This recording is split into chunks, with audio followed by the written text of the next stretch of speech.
Laissez-nous en paix.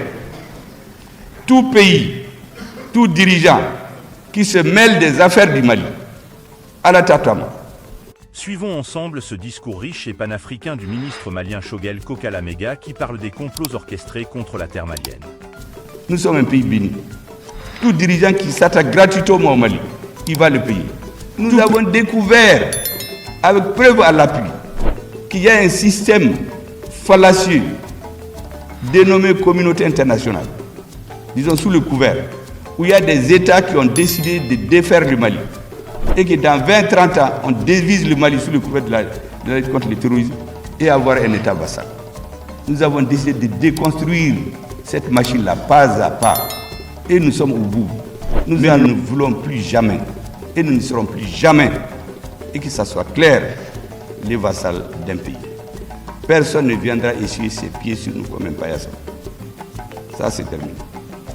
Nous avons dit que si un Malien veut négocier, Assimi Goïta il vient à Kidal, il vient à Gao, Tombouctou, Taoudé. Il n'est plus question de faire un accord entre des Maliens à l'extérieur.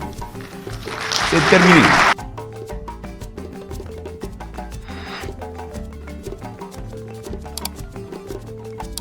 On a eu des gens, on a failli un moment, mais ça c'est terminé. Dans l'histoire, nous avons toujours réconcilié les États africains. On a sacrifié notre liberté au service des autres. J'ai les lettres écrites par le président de la République française pour menacer le président de la République du Mali s'il continue de soutenir la guerre d'indépendance de l'Algérie. Non seulement le président n'a pas abdiqué, nous avons installé la base sud de l'ALN, de l'armée de libération nationale d'Algérie. On lui a donné une maison à Gao. Notre armée s'est impliquée dans la guerre. C'est dans les livres d'histoire. On ne peut pas venir aujourd'hui nous dire autre chose. Ce même pays a tenu grâce à son armée. L'armée, c'est la colonne vertébrale de la nation. Pendant 10 ans, le peuple algérien a failli disparaître. C'est l'armée algérienne qui a tenu. Quand l'État a été récupéré, les politiques sont venus le diriger. Mais qu'est-ce qu'on leur a dit? On va négocier dans une église à Saint-Egidio, à Rome, la paix maintenant. Comme c'est vous-même qui parlez de réconciliation. Mais qu'est-ce qu'ils ont dit? Ils ont dit non. Ceux qui veulent la réconciliation, ils viennent en Algérie, ils partent. Pourquoi ils vont parler avec des Algériens chez un pape dehors à l'Algérie?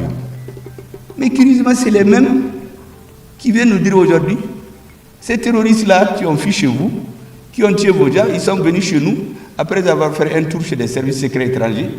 Venez, on va venir discuter avec eux chez nous. Mais qu'est-ce que vous avez à faire là-dedans? J'ai expliqué à quelqu'un aujourd'hui, vous avez un mariage, vous avez l'État malien, et qu'on a obligé à signer un accord avec des groupes armés.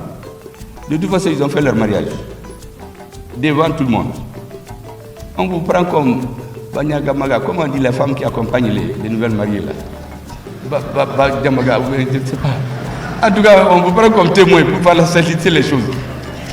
Et puis un jour, la dame, en tout cas, son mari dit que vraiment ils sont fatigués, ils veulent se séparer. Et la dame dit qu'elle part. Le mari de Mediba dit non, on ne veut plus du mariage. Les gens viennent tuer nos populations le 7 septembre. On l'appelle CASA. Vous n'entendez plus parler de SEMA. Parce qu'ils croient que nous ne comprenons pas. Ils ont changé d'élément de langage. CSA, en combinaison avec des forces spéciales étrangères, viennent tuer les bateaux, les gens du bateau, viennent tuer les populations, veulent faire révolter notre population. Nous n'avons rien dit. Maintenant qu'on les a renvoyés de Kidal, vous les récupérez, ils disent oui, ils ne sont pas dans les mariages de toute façon, il faut que les médiateurs amènent l'autre là, son mari ou Kakuma. Et bien comment on fait Mouna? Et n'a qu'à venir, on va parler. Tu vas chez ton mari, vous parlez. Qu'est-ce que les médiateurs ont à voir? Venir dire que si vous ne venez pas parler avec votre femme chez moi, vous n'avez pas de femme. Mais il faut garder la femme chez vous. À très bientôt pour d'autres vidéos et surtout n'oubliez pas de vous abonner, de mettre un petit like et surtout dites ce que vous pensez dans les commentaires. La patrie ou la mort, nous vaincrons.